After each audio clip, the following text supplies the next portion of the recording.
As a notary, your primary responsibility is to confirm the identity of a signer.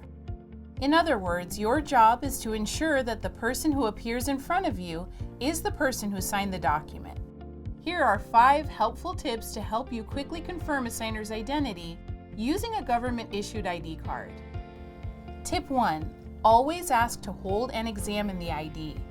When a signer presents an ID card, ask them to hand it to you. Looking at the card through the window of a wallet or purse is not sufficient. Examine the card thoroughly. Don't just give it a quick visual scan. Look for and touch any security features to ensure the ID is genuine. Tip 2. Make sure the ID meets your state's notary law requirements. Any ID presented to you as a notary must meet all the requirements of your state's laws. Some states only permit notaries to accept certain types of IDs. Other states want IDs to include specific elements and information. Tip 3. Familiarize yourself with common security features on IDs in your state. For example, raised printing, which can be easily felt by running your finger over the ID's surface, or holographic images and watermarks that show up in the light. Knowing what security features are used on your state's most common forms of ID will help you to verify that an ID is legitimate. Tip 4. If you do find a discrepancy, look for other inconsistencies. Keep in mind, just because the picture or description on an ID doesn't perfectly match the person in front of you, doesn't automatically mean the signer is an imposter.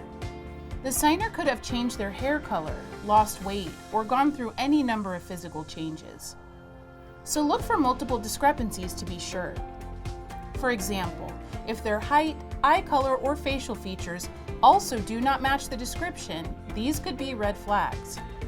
If you still have doubts about the legitimacy of an ID after comparing it to the signer, it is far better to stop the notarization. In any event, make sure you always follow your state's guidelines.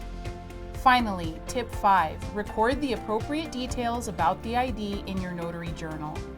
Apart from the usual information you record in your journal entry, it is a good practice to include any other information you think is relevant. This can include additional information about how you verified a signer's identity.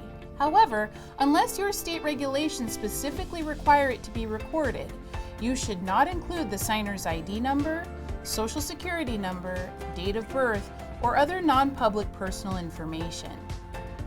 Thank you for watching. I hope these tips help you in authenticating a signer's ID.